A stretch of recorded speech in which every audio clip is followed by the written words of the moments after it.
여야 원내대표가 회동을 갖고 21대 국회 원구성 협상을 시작했습니다. 법정 기한 내 원구성을 마무리해야 한다는 데는 공감했지만 법사위원장과 예결위원장 배분을 놓고는 입장차를 좁히지 못했습니다. 당정은 코로나19 3차 추경안을 21대 국회 개원에 맞춰 제출해 다음 달 중에 처리하겠다고 밝혔습니다. 3차 추경은 경제와 국난 극복을 위해 기존 추경을 획기적으로 뛰어넘는 규모가 될 전망입니다. 일본군 위안부 피해자 이용수 할머니의 어제 기자회견 뒤에도 민주당은 사실관계 확인이 우선이라며 말을 아끼고 있고 윤미향 당선인은 침묵하고 있습니다. 통합당은 의혹이 규명되지 않으면 국정조사를 추진하겠다는 방침입니다. 뉴스앤 파워 인터뷰, 오늘은 검사 출신으로 베스트셀러 검사내전의 저자로도 유명한 미래통합당 김웅 서울 송파갑 당선인과 함께 통합당의 쇄신 방향과 의정활동 목표를 들어봅니다.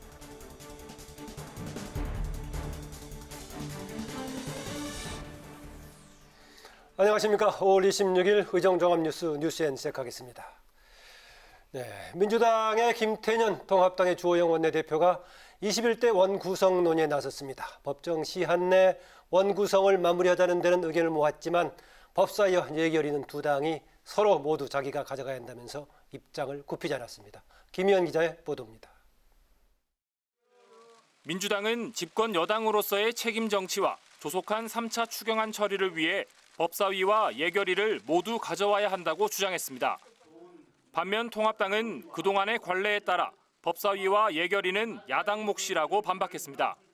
원구성 협상을 위해 만난 민주당 김태년, 통합당 주호영 원내대표는 시작부터 신경전을 벌였습니다. 김 원내대표는 체계자구 심사권 폐지를 비롯한 국회 혁신을 주장한 반면 주 원내대표는 정부 여당에 대한 견제가 필요하다고 강조했습니다. 국회 혁신에서 제일 중요한 것은 역시 일하는 국회를 만드는 겁니다. 아니 더 나아가서 일할 수밖에 없는 제도와 시스템을 만드는 것이 아닌가 싶습니다. 기본적으로 국회는 헌법상 상권분립에 따라서 행정부를 견제하고 감시하는 그런 역할인데 너무 일에 치중하다가 제대로 된 일을 못하지 않을까 하는 이런 우려도. 또 김 원내대표는 개원 협상이 지연되는 잘못된 관행은 더 이상 없어야 한다며 조속한 원구성 합의를 촉구했습니다. 그러자 주 원내대표는 180석에 가까운 거대 여당이 인해 전술로 압박하는 거냐며 민주당이 야당일 때 입장을 고려해 양보하라고 맞받았습니다. 하지만 두 원내대표는 21대 국회 원구성을 법정 시한인 다음 달 8일까지 마칠 수 있도록 노력하기로 했습니다. 모레 예정된 문재인 대통령과의 오찬 회동에서 논의를 이어가고 여야 원내수석부 대표 간에도 계속 의견을 교환하기로 했습니다. 국회 방송 김희연입니다.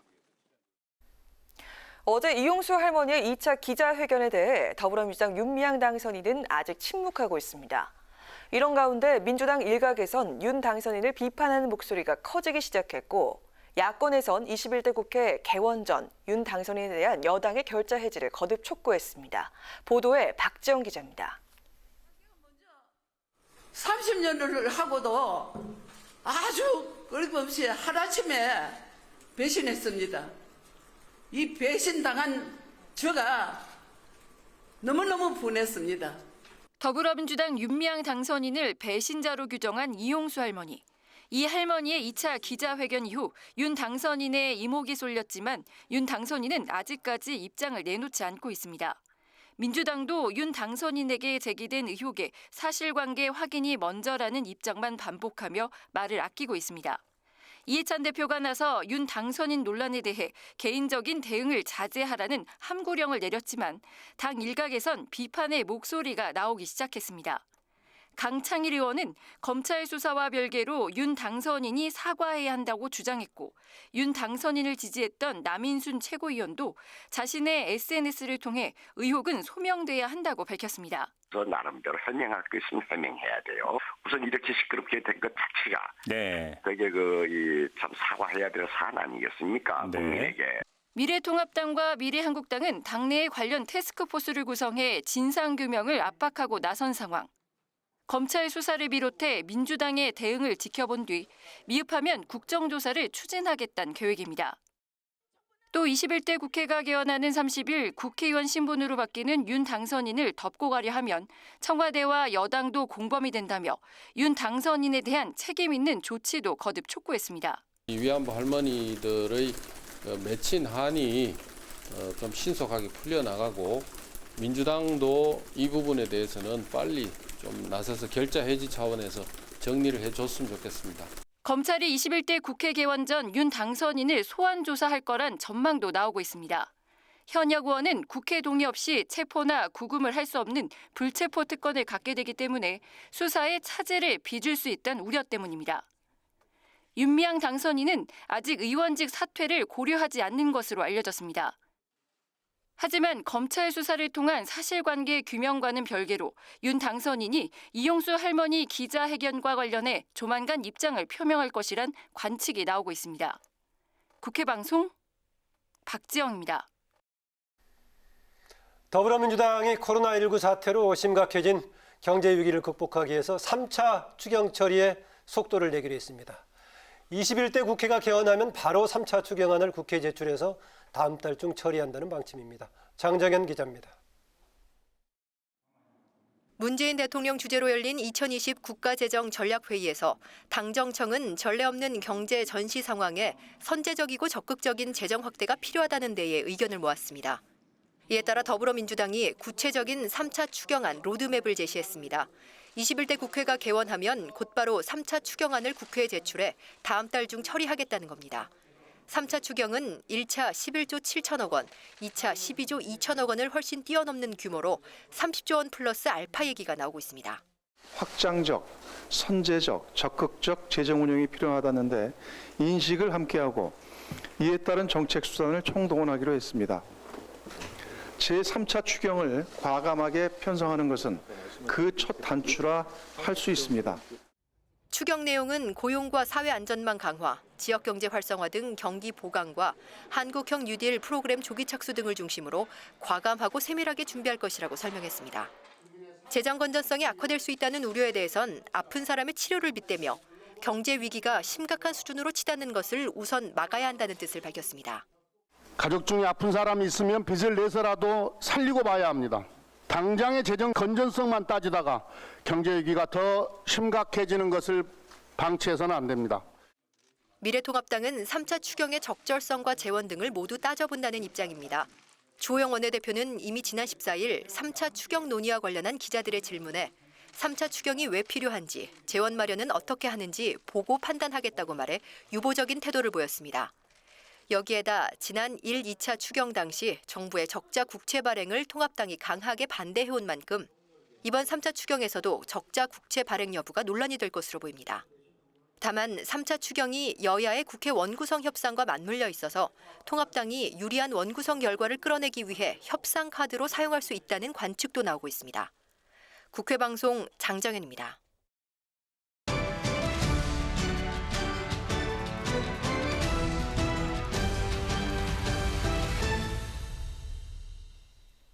네, 이슈 분석 임채원, 한도영 기자와 함께합니다. 어서 오세요. 어서 오세요. 예, 윤미향 당선인 관련해가지고 민주당에서 한때 이런저런 견해가 있었습니다만 최근에 이해찬 대표가 개별적인 목소리 내지 마라 이른바 함구령을 내렸었는데 오늘 보니까 민주당 인사 중에서도 개별적인 목소리가 좀 나왔다고요? 예. 네, 그렇습니다. 앞서 리포트에서 보셨듯이 이 사선에 강창일 의원이 있습니다. 네, 강 의원은 지난 14일에 이 윤 당선인에 대해서 이 부당한 공세를 멈추라는 성명에 이름을 올렸던 사람이기도 한데요. 예. 이번에 입장이 조금 바뀌었다고 할 수 있겠습니다. 강 의원은 당시 성명에 대해서 이 한일 양국의 우익 세력이 악용해서는 안 된다는 식의 이 원론적인 이야기였다고 해명을 하면서 당시 이름 올렸을 때요. 네네. 이 윤 당선인과 선을 좀 그었습니다. 또 비판적으로 돌아선 거는 이 남인순 최고위원도 있습니다. 지금까지 윤 당선인에 대해서 공개 지지를 밝혀왔는데 의혹을 소명하라고 촉구했습니다. 범여권으로 범위를 넓혀보면은 윤 당선인을 옹호하는 목소리도 여전히 있다고요? 네, 그렇습니다. 윤 당선인을 옹호하고 이제 이용수 할머니 측에 의혹을 제기하는 입장도 있습니다. 네. 네, 지금까지 여러 차례 윤 당선인의 윤 당선인이 옹호해왔던 이 방송인 김어준 씨인데요. 오늘은 이 할머니 이 기자회견문을 누군가 대신 써준 게 분명하다고 이른바 배우설을 제기했습니다. 예. 그러면서 김 씨가 거론을 한 거는 이 가자인권평화당의 최용상 대표입니다. 공천 신청을 했다가 윤 당선인 때문에 탈락했다고 주장하는 이 최 대표와 이 할머니가 인연이 있다는 겁니다. 또 이 최민희 전 민주당 의원도 이 정 의원이 밥도 사주지 않았다는 이 할머니 주장에 대해서 시민단체 기부금 지출 체계상 그럴 수밖에 없다고 옹호했습니다. 그리고 이제 윤 당선인이 국회의원 되는 것에 이토록 할머니가 거부감을 보이는 게 납득이 안 된다고도 말을 했습니다. 민주당은 일단 이 수사 결과를 보고 지켜보겠다는 입장을 유지하고 있고 이해찬 대표도 개인적 대응은 자제하라는 항목령을 내린 상태이지만 이처럼 이 정돈되지 않은 분분한 의견들이 당 내에서 그리고 범 여권에서 계속해서 표출되고 있는 모양새입니다. 네, 임채원 기자. 지금 통합당 쪽에서는 지금 이용수 할머니 2차 기자회견에 대해서 또 그 이후에 어떤 반응들이 나오고 있습니까?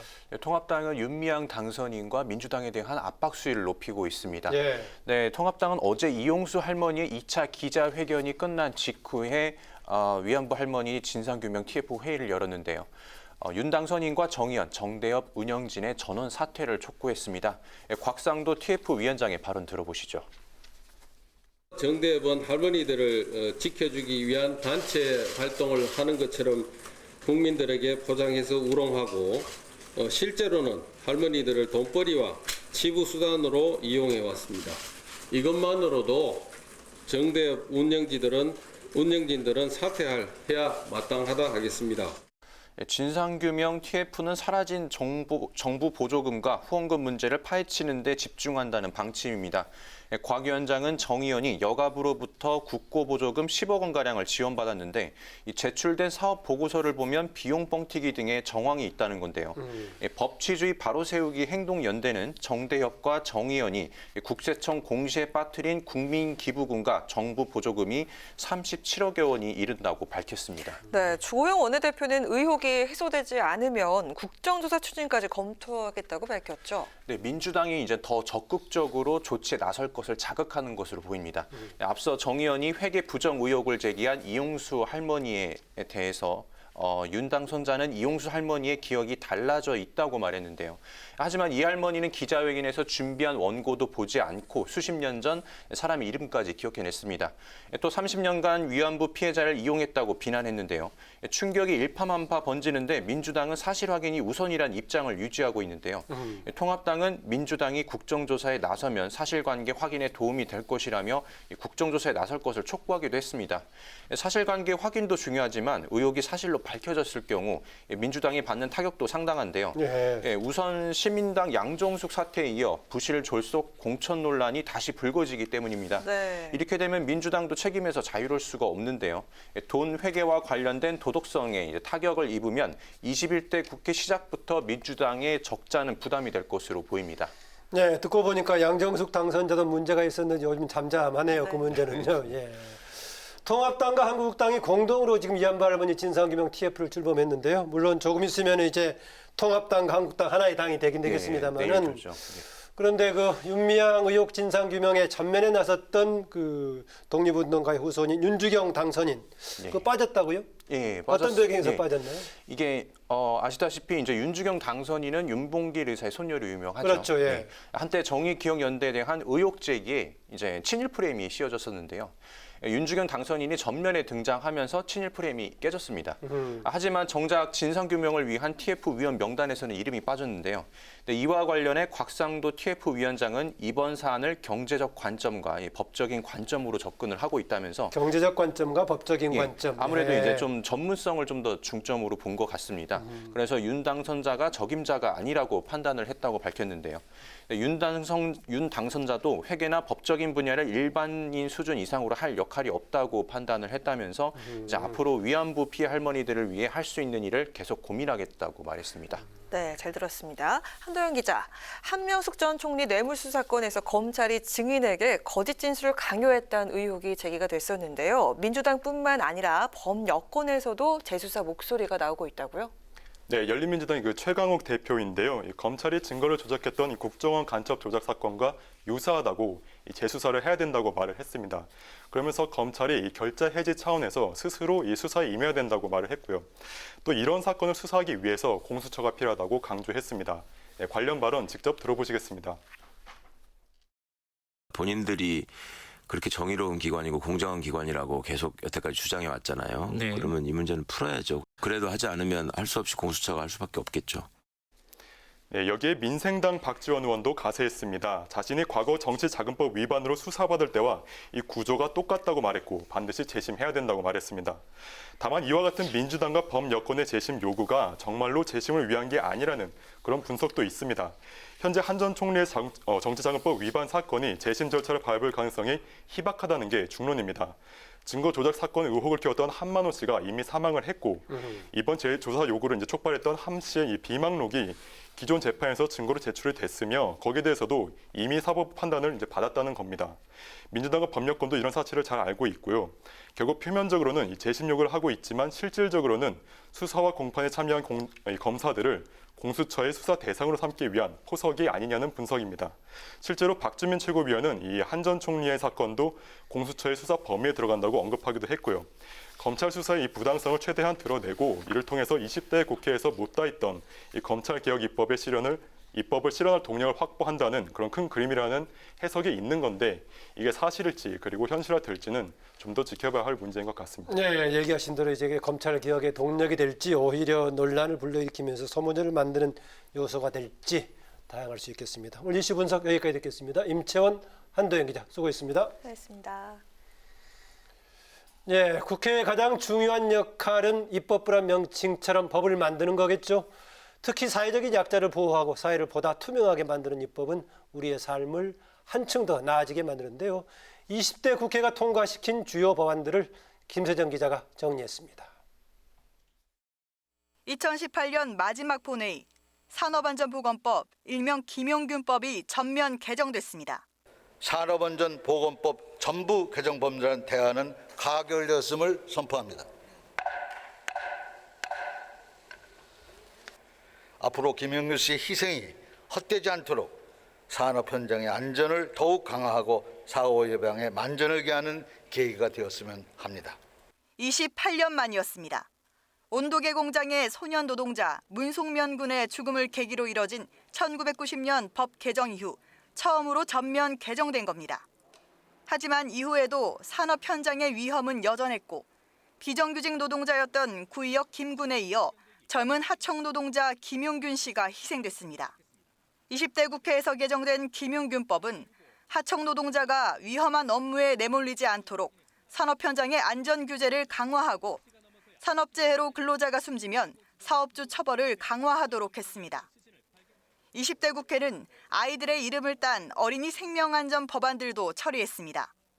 지난해 12월 통과된 민식이법과 하준이법입니다.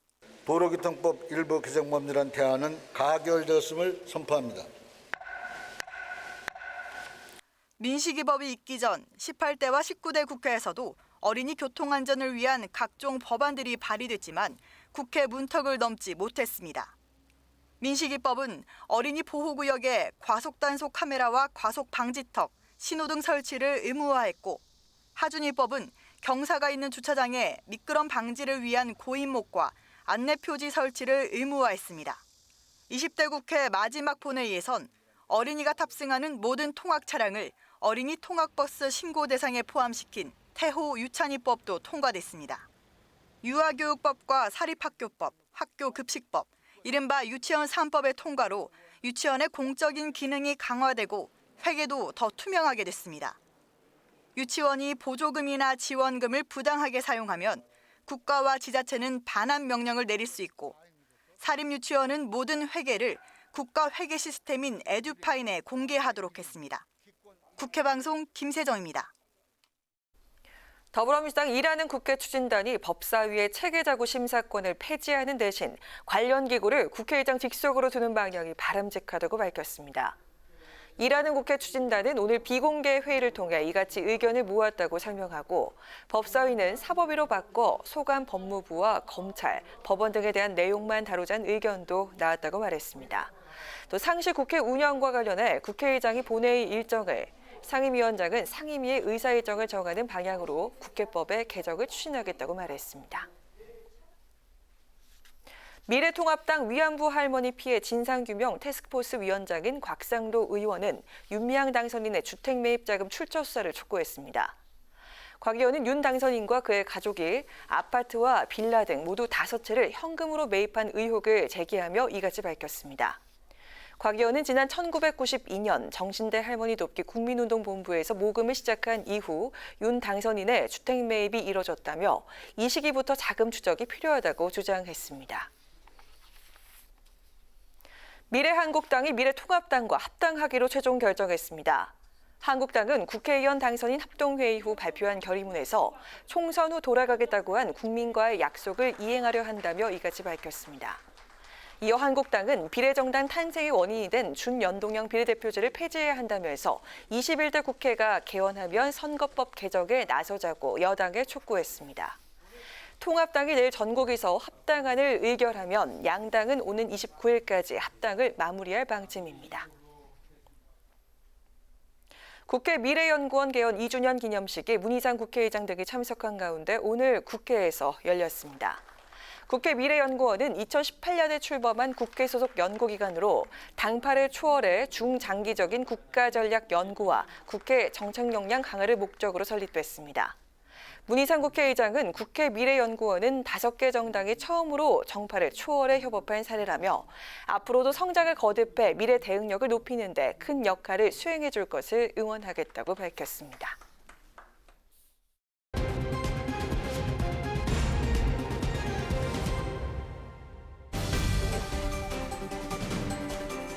사람들의 시선을 끈 오늘의 정치 뉴스, 강아락의 정치톡 시간입니다. 5월 26일 정치면을 장식한 뉴스는 무엇이었는지 첫 번째 정치톡부터 만나보시죠. 21대 국회 전반기 원구성을 위한 여야의 협상이 본격화되고 있습니다. 오늘 민주당과 통합당, 양당의 원내대표가 첫 회동을 갖고 서로 간의 의견을 교환했는데요. 오늘 두 원내수석의 만남에 앞서서 협상 실무진인 원내수석 부대표들이 어제 한밤중에 만나서 사전 조율에 나섰다는 소식이 전해졌습니다.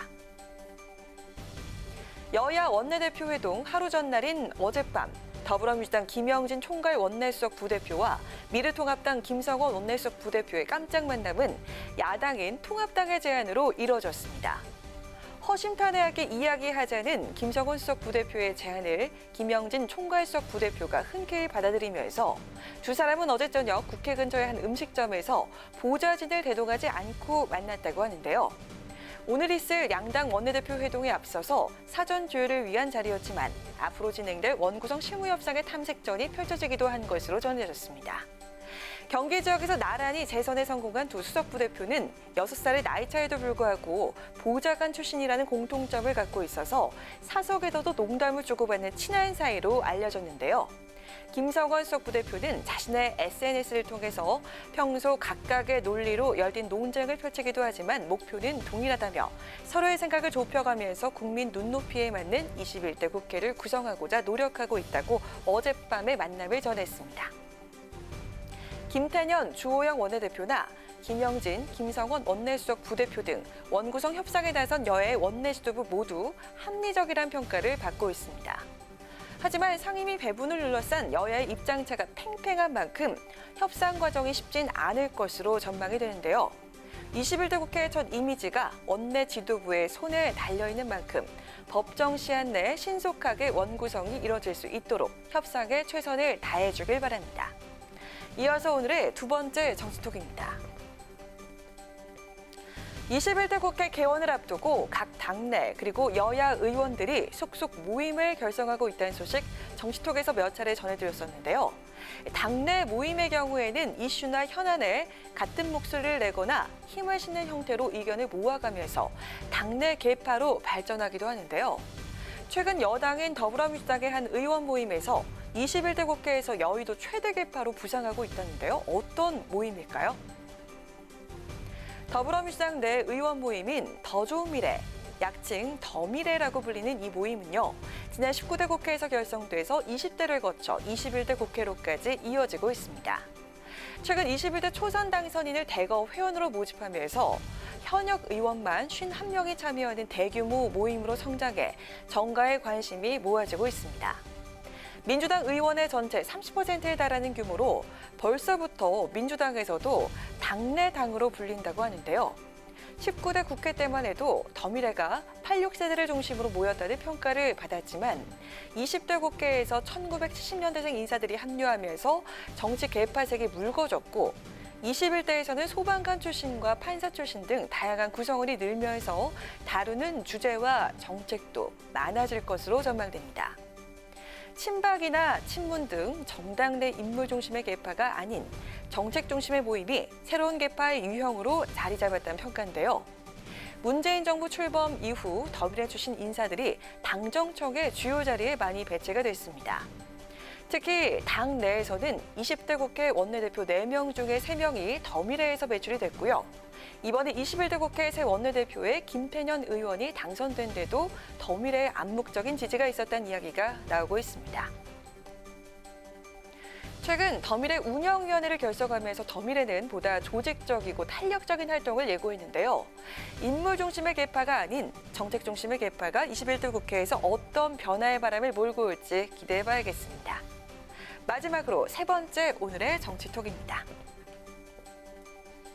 야권의 차기 대권 주자 중에 한 명으로 꾸준하게 거론되는 인물이죠. 미래통합당의 유승민 의원. 4.15 총선 불출마로 20대 국회 임기 마무리를 앞두면서 향후 정치 행보에 관심이 모아지고 있습니다. 이 의원이 오늘 자신의 팬클럽 카페에 올린 영상 메시지에서 앞으로의 계획과 의지를 밝혔다고 하는데요. 어떤 내용이었을까요? 저는 내년 2021년 우리 대선 후보 경선 그리고 이제 앞으로 1년 10개월 후 있을 대통령 선거, 2022년 3월 9일이 대통령 선거, 이게 저의 이제 마지막 남은 정치의 도전입니다. 유승민 의원이 자신의 팬클럽 유심조 카페에 올린 영상 메시지에서 세간의 이목을 끈 핵심은 2022년 대선 출마 공식화였습니다. 지난 16년간의 의정 활동을 마무리하면서 그동안의 소회를 밝힌 유 의원은 반드시 보수 쪽의 단일 후보가 돼서 민주당의 후보를 이기겠다며 대권 도전 의지를 분명히 했는데요. 이어 많은 분들이 저에게 충고도 하고 제안을 해주고 있다면서 자신의 팬클럽을 향해서 앞으로 용기도 주고 잘못하면 질책도 해달라고 밝혔습니다. 정치권에서는 이번 영상 메시지가 원외에서 정치를 이어가겠다는 뜻을 분명히 한 것으로 분석하고 있는데요. 이 의원은 최근 지역 주민들에게도 이제 대구 동을 국회의원은 졸업하지만 어디에 있든 살림의 피를 이어받아 나라의 미래를 개척하는 개혁의 길을 걷겠다는 내용의 문자 메시지를 보낸 것으로 전해졌습니다. 미래통합당이 김종인 비대위 체제 출범과 함께 세대 교체가 이뤄질 것으로 전망이 되면서 보수 진영의 대권 주자들도 정치적인 존재감을 잃지 않고 미래를 도모하기 위한 다양한 행보를 보이고 있는데요. 개혁 보수의 선봉에서 다시 한번 대권 도전을 선언한 유승민 의원의 원외 정치활동. 앞으로 어떤 존재감과 영향력을 발휘하게 될까요? 지금까지 강하당의 정치톡이었습니다.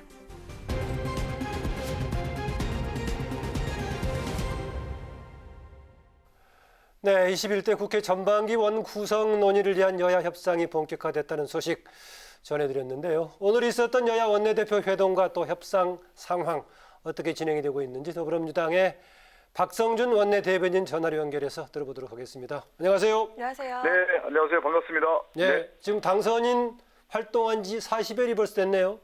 네, 맞습니다. 예, 40여일 됐고 또 원내대변인 이후에 활동하고 계시는데 방송보다 이거 체질이 더 맞는 것 같습니까? 어떻습니까? 방송할 때도 열심히 했고요. 예. 또 이제 국회 원내대변인 입장에서 또 원활한 정책과 관련된 현안들을 잘 브리핑하기 위해서 노력하고 있습니다. 예. 오늘 여야 원내대표 마주 앉았는데 이제 공식 회동 두 차례 앞으로 가진 바 있지만은 상견례 그동안의 성격이었고 오늘은 이제 원구성 협상을 위한 사실상 첫 번째 회동이었는데 오늘 분위기는 어땠습니까? 지금 말씀하신 것처럼 21대 국회를 준비하기 위해서 원구성 협상의 첫 회동이었다, 첫 발걸음이었다라는 의미가 있겠고요. 예. 전체적인 분위기는 오늘 김태년 원내대표 또 주호영 원내대표 또 김영진 원내수석 또 김성원 원내수석 만나서 서로의 이제 진지한 얘기를 했습니다. 특히 이제 국회에 일하는 국회를 만들자는 데에서 같은 방향을 갖고 의견을 나눴고 양당의 어떤 입장을 진솔하게 나누는 분위기였는데 서로 간에 어떤 입장은 분명히 있어서 오늘 중요한 어떤 합의라고 할까요? 그 결실은 맺지는 못했습니다. 네. 협상에서 가장 큰 안건은 역시 21대 전반기 국회 상임위 배분 문제일 텐데요. 어제 원내수석 부대표 회동과 오늘 원내대표 회동에서 논의가 시작이 됐을까요? 네. 지금 말씀하신 것처럼 이번 원구성에서 가장 중요한 것이 상임위 배분 문제 아니겠습니까? 네. 근데 몇 가지 이제 한번 저희가 생각을 해볼 필요가 있는데요. 첫 번째 오늘 두 원내대표가 만나서 그 법정 시한을 지키자는 데에서는 생각을 같이 했습니다. 그 국회법에 따르면 21대 국회의장단 선거 또 개원식은 6월 5일까지 하기로 돼 있는데요. 네. 그리고 또 상임위원장 선출은 국회법에 따라서 6월 8일까지 돼 있는데 그렇죠. 이 부분에 대해서는 생각을 같이 하는데 합의는 이루어지지 못하고 초반에는 일정 지키겠다고 하는 거죠. 그렇죠. 이제 국회법에 이제 명시된 날짜는 서로 노력을 하자. 최대한 노력을 해서 같이 가도록 하자. 그렇지만 날짜를 확정하지는 못했습니다. 네. 또 관련 이제 논의가 되고 있는 핵심 상임이라고 하고 있는 법사위하고 예결이 지금 야당에서는 국회의 중요한 기능 중에 하나가 행정부 견제하는 거다. 더구나 지금 민주당의 독주 막을 견제장치 필요하다 해서 이걸 야당이 가져가야 한다는 것인데 이런 야당에 대해서 지금 이제 문재인 정부 또 집권 여당이 안정적으로 가기 위해서는 여당이 두 상임위 가져가야 된다. 과연 이거 설득할 수 있을까요, 야당을요? 지금 말씀하신 것처럼 이제 평행선을 좀 달렸다고 볼 수가 있을 것 같아요. 김태년 원내대표님은 이번에 이 코로나 위기에 따라서 전시 상황이다. 따라서 일하는 국회, 또 국난 극복 국회, 책임 국회, 이것은 이제 국민의 명령인데 이러한 모든 일들을 하기 위해서는 실질적으로 국회가 뒷받침이 되어야 한다는 거죠. 그 일을 하기 위해서는 법사위와 예결위가 매우 중요한데 지금까지는 이 법사위와 예결위가 야당이 갖고 있으면서 건강한 전제장치라기보다는 입법 제한이라든가 좀 발목 잡기 같은 악용된 사례가 컸다라는 겁니다. 그래서 실질적으로 집권 여당이 국민의 명령을 받아서 성과를 내기 위해서는 법사위와 예결위가 집권당이 상임위 배정을 해서 일을 해야 된다는 입장이고요. 지금 말씀하신 것처럼 야당에서는 오히려 이제 비판 견제하기 위해서는 법사위 예결위를 갖고 있어야 되기 때문에 팽팽하게 오늘 서로의 어떤 입장을 확인하는 자리였다 이렇게 볼 수가 있겠습니다. 네, 협상 진행 과정에 서로의 주장들도 한번 지켜보겠습니다. 네네. 또 하나만 더 지금 논란되고 있는 거 질문드리겠는데요. 법사위 역할 관련 얘기입니다. 그동안에 같이 이제 체계 자구 심사권까지도 같이 들어 있었는데 이걸 폐지하자. 오늘 보니까 일하는 국회 추진단에서는 법제처 같은 기능은 의장 소속으로 분리해서 두자 이렇게 얘기하고 있는데 그런 방향으로 관찰이 될 수 있을까요? 그 부분도 지금 이제 법사위 기능과 관련된 부분 아니겠습니까? 이제 체계 작구 심사권과 관련된 내용인데 기존에 이제 법사위가 체계 작구 심사권을 가지면서 특히 이제 체계라는 것은 법과 관련해서 다른 헌법이라든가 다른 법과 상충되거나 위반의 소지가 있는 것을 보는 거고 작구는 쉽게 말해서 용어가 잘 쓰이고 있는지 이 부분을 이제 법사위가 심사권을 가지고 있는 건데 실제 이 체계 작구 심사라는 이유로 법사위가 그동안에 법의 무덤이 됐다라는 겁니다. 그러다 보니까 이제 집권당인 김태년 대표께서는 이 원래 기능을 제대로 갖추지 못하니까 체계 작구 심사권을 좀 폐지한다든가 아니면은 다른 쪽에 있는 기능으로 제도화를 하는 게 어떻겠냐라고 하는 의견을 냈던 것 같습니다. 그렇지만 야당 입장에서는 이 체계 작구 심사권을 그대로 두는 어떤 입장을 갖고 있는 것 같아요. 그러다 보니까 실질적으로는 좁혀지지 않았다 협상이 그렇게 좀 볼 수 있을 것 같습니다. 네. 역대 국회를 보면 원구성 협상 때문에 늘 지각개헌을 했었는데 오늘 원내대표 회동에서 여야 모두 법정 시한을 지키는 국회가 돼야 한다는 데 공감을 한 것으로 알고 있는데요. 집권 여당으로서 입법부 공백을 최소화하기 위해서 어떤 각오로 협상에 임할 계획인지 마지막으로 한 말씀 듣겠습니다. 이번 21대 국회는 한마디로 말해서 국민들의 준엄한 명령, 일하는 국회, 정말 책임 있는 정치를 하라는 거 아니겠습니까? 그 부분에 대해서도 주호영 원내대표님께서 인사 말씀을 하셨어요. 네. 일하는 국회를 위해서는 이제 법정 시한을 지키는 것이 최소한의 예의다라는 말씀을 하셨기 때문에 긍정적으로 앞으로 저는 여야 협상이 이루어질 거라고 보고 있고요. 실질적으로 이제 그 가장 중요한 것이 그동안에 국회가 이런 상임위 배정이라든가 원구성과 관련해서 오랫동안 지리하게 공방을 이어오고 제때 열지 못했다라는 거에 대해서 국민들이 너무나 잘 알고 있습니다. 네. 그래서 그 책임을 충분히 통감하고 있고요. 앞으로 이제 성과 내는 데 있어서 합의를 이루는데 최선을 다해서 결국에는 법정 시한을 좀 지키는 것이 가장 우선이라는 생각이 들고, 또 하나는 6월 개원을 통해서 지금 코로나19 극복을 위한 뭐 추경 문제라든가 또 경제 활성화 대책들을 실질적인 어떤 일의 성과로서 나타나야 된다라는 말씀을 드리겠습니다. 이 부분도 예. 야당도 충분히 이해하고 있고 또 동의하고 있고 공감하고 있기 때문에 협상이 저는 원만하게 앞으로 이어질 것이라 이렇게 기대를 하고 있습니다. 네.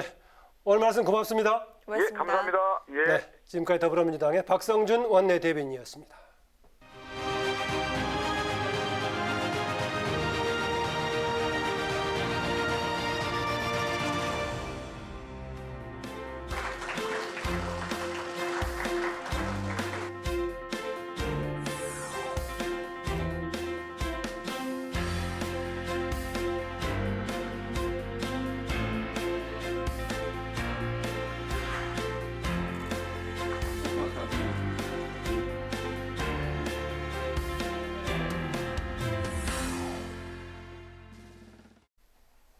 네, 이번 시간은 뉴스엔의 파워 인터뷰 코너입니다. 오늘은 그 4.15 총선 전에 새로운 보수당 영입 1호로 주목을 받았고요.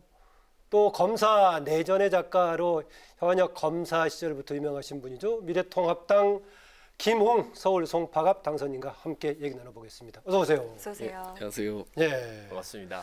예, 처음에 이제 당으로 갈 때는 지금 통합당이 통합되면서 통합당 갖고 원래 영입될 때는 새로운 보수당. 새로운 보수당. 당시 영입을 유승민 당시 의원이 이렇게 견인해 갔던가요? 예, 그렇다고 볼 수 예. 있습니다. 뭐 일단 하게 된 계기가 검사의 현직을 그만두고 나간 게 계기가 됐었는데 당시에 현 정부의 검찰 개혁을 상당히 강력하게 비판하는 그 사태 글을 써서 주목을 받고 논란이 대상이 됐어요. 맞습니다. 어떤 계기로 그런 글을 쓰게 되나요? 일단 뭐 제가 사실은 그 수사권 조정 대응 업무를 하고 있었습니다. 그러면서 사실은 국회에서 그때 당시에 수사권 조정 방향이 검찰의 직접 수사는 줄이고 수사에 대한 통제는 강화하는 쪽으로 가고 있다가 갑자기 청와대에서 어느 정도 개입이 되면서 이게 방향이 좀 이상하게 돌아갔거든요. 그래서 저는 그 수사권 조정안이 정말 국민에게는 정말 불리한 제도다라고 이야기를 하면서 늘 이거는 직을 걸고 막겠다라고 했는데 못 막았으니까 직을 걸어야지 않겠습니까? 이제 당선이 됐으니까 입법 관련해가지고 노력을 할 걸로 보고요. 그랬는데 그때 이제 직을 걸고 그만뒀을 때 사퇴했을 때만 하더라도 정치하고는 별 상관이 없다. 왜냐하면 워낙 당시 검찰 개혁이 정치적인 쟁점이 됐기 때문에 사람들이 정치적인 진로와 관련된 거 아니냐 생각을 많이 했을 거 아니에요. 그랬는데 뭐 정치에 관심이 없다라고 이제 알려졌었는데 결정적으로 정치문 하게 된 것, 더구나 여당보다는 야당 쪽으로 가게 된 계기, 어떤 계기가 있었습니까? 일단 뭐 그때 당시에는 별로 정치에 큰 관심은 없었고 다만 대학은 정치학과를 나왔죠.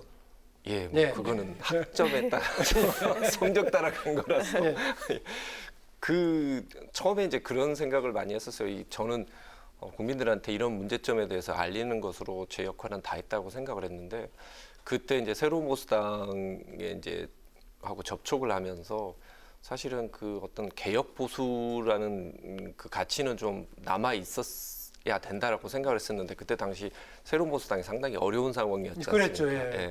탈당하고 뭐 이래가지고. 그런 상황이었고 그래서 새로운 보수당을 좀 살렸으면 좋겠다라고 이야기를 하는데 그때 이제 유승민 대표님이 정치라는 건 상당히 좋은 도구다.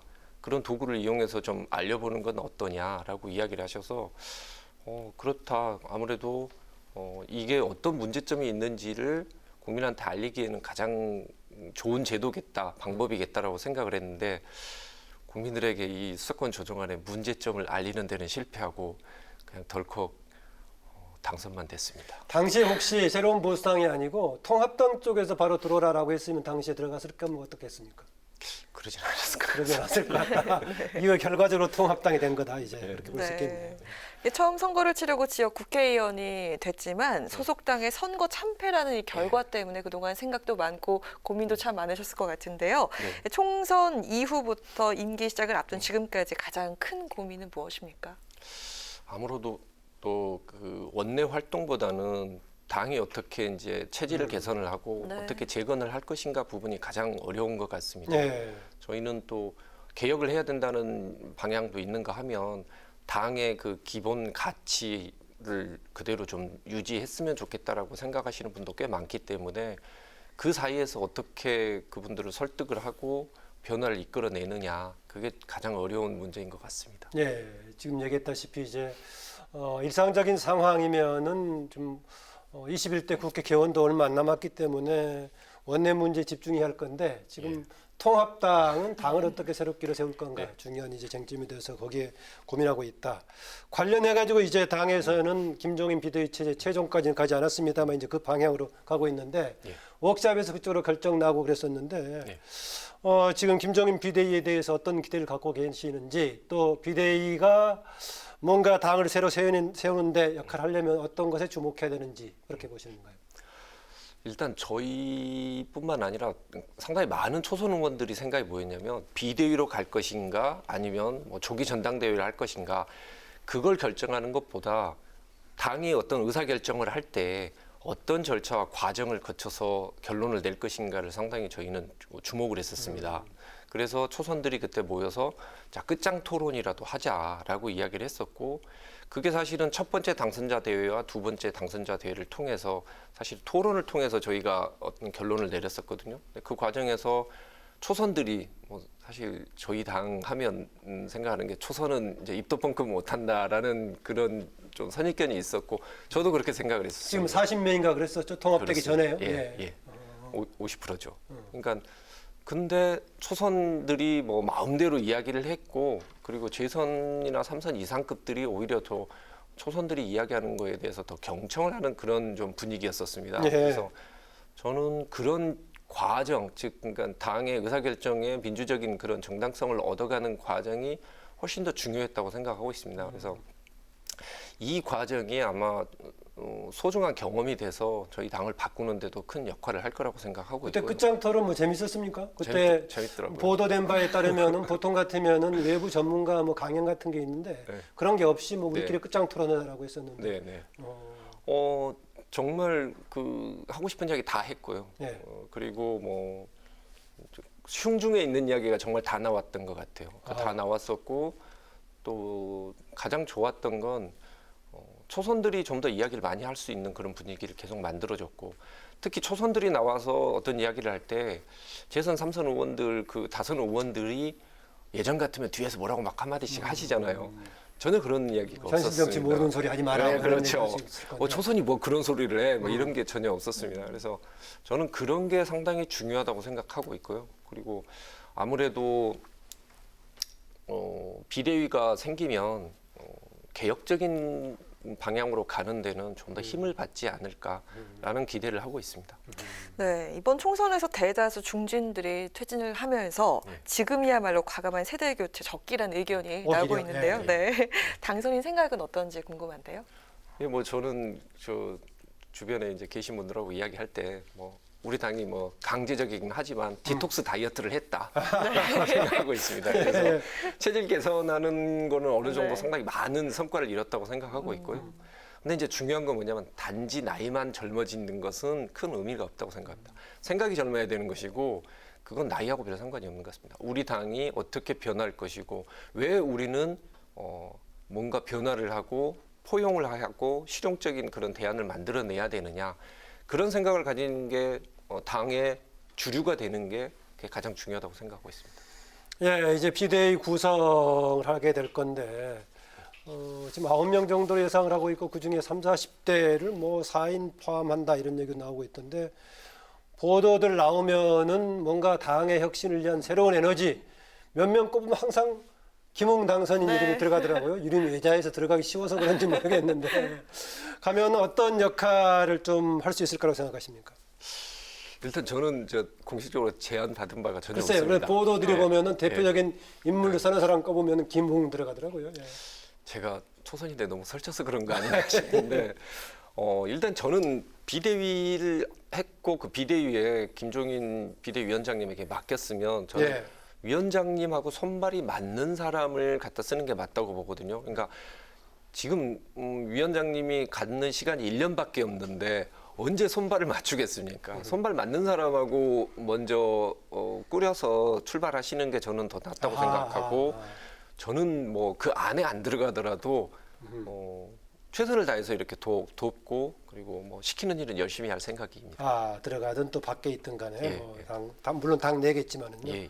네, 당 개혁과 쇄신을 위한 모임들도 속속 구성이 되고 있다고 들었는데 당선인께서 참여하고 있는 모임은 어떤 성격의 모임입니까?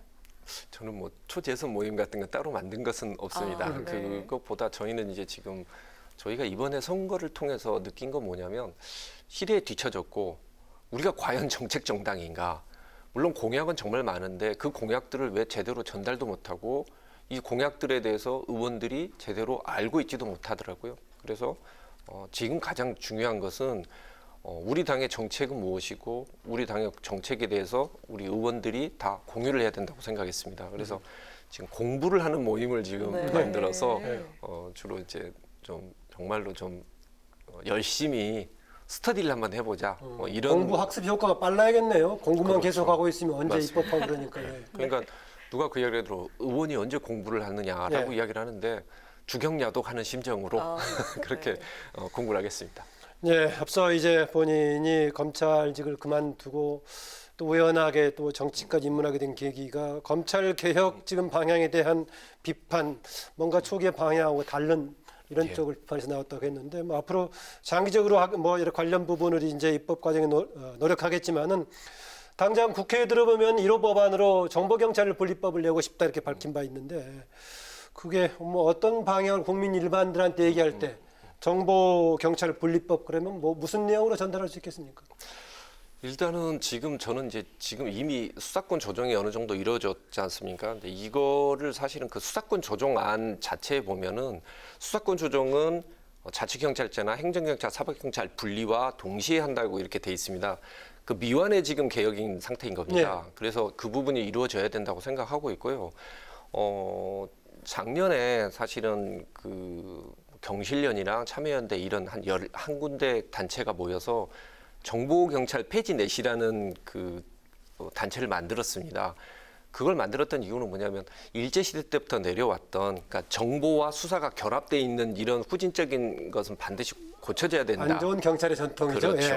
그런 것이 있었고 사실은 그게 울산 선거 개입 사건에서도 드러났듯이 정보경찰을 이용해서 정보를 수집해서 바로 수사를 하는 그런 그 폐단이 발생을 했지 않습니까? 그래서 그런 부분을 좀 해소를 하기 위해서 그러니까 정보를 수집하고 그런 것들을 분류하는 것들에 대해서 비판을 하는 게 아니라 그게 수사기관하고 같이 붙어 있어서는 안 된다는 것이죠.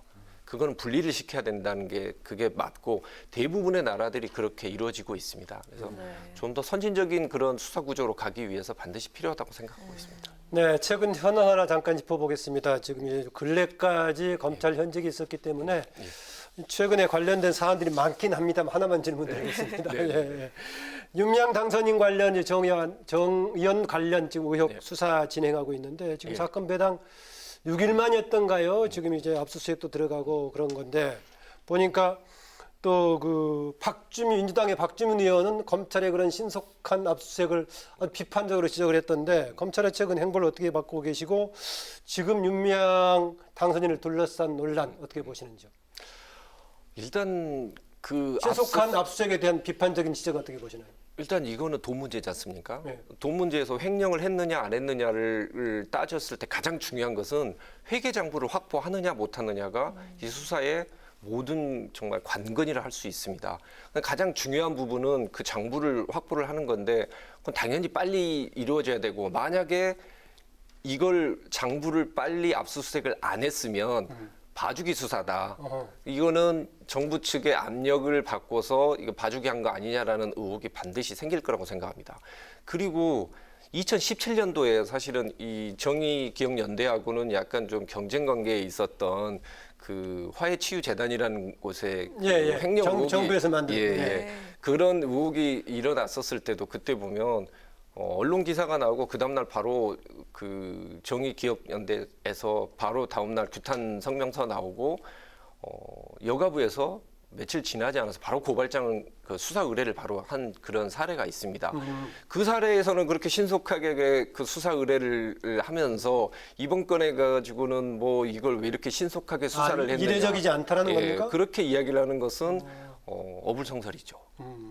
지금 그 검찰 수사 과정 지금 뭐 제대로 진행이 될 걸로 결과가 조만간 나올 걸로 보십니까? 왜냐면은요 지금 이제 당선인의 경우에 상황에 따라서 또 이제 국회 새로 임기가 시작되는 이런 것들이 있기 때문에 어떻게 결과 조만간 나올 수 있을 거라고 보십니까?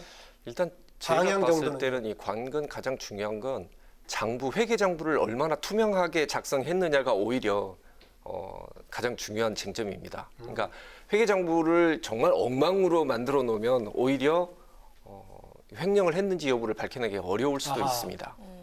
그러니까 아예 뭐 정말 진짜 그야말로 저희는 백지장부 같은 게 있거든요. 그렇다면 아마 수사가 길게 오래 끌 수도 있고 그게 아니면은 좀 생각보다 빨리 결과가 나올 수 있을 거라고 생각합니다. 네, 이제 이번 주말이면 21대 국회 임기가 시작이 되는데요. 네, 국회에 들어가면 이것만큼은 해야겠다 하는 거 포함해서 앞으로의 각오 말씀 마지막으로 듣겠습니다. 일단 뭐 저는 다른 곳에서 한번 이야기를 하듯이 일단 막말은 하지 않고 품격을 좀 지키겠습니다. 그리고 대안이 없는 상태에서 비판을 하는 것은 좀 자제를 하겠습니다. 그런데 제 궁극적인 목적은 정치인 김웅으로서 기억되는 게 아니고 제가 제시한 정책과 그다음에 어떤 그 기구들 그런 것들로 기억되는 그런 정치를 하고 싶습니다. 예, 지금 모처럼의 통합당 그 주변에서 변화에 조금 가능성 움직임이 보이는데 그 가운데 지금 김웅 당선이 있는 것 같은데요. 앞으로 많은 역할 기대하겠습니다. 열심히 하겠습니다. 네, 고맙습니다. 고맙습니다. 네, 뉴스엔의 파워 인터뷰 지금까지 김웅 미래통합당 서울의 송파갑 당선인과 함께했습니다. 네, 퇴근길 서울과 경기 북부 지역에 내리기 시작한 비는 충청과 그 밖에 중부지방으로도 확대되고 있는데요. 비구름이 점차 남동진하면서 남부 일부 지방에도 비가 내리겠지만 내일 새벽까지 예상되는 비의 양은 많지 않겠습니다. 내일은 전국이 쾌청한 날씨를 보이는 가운데 한낮에는 볕이 강하게 내리쬐겠습니다. 네, 오늘 뉴스는 여기까지입니다. 시청자 여러분 고맙습니다.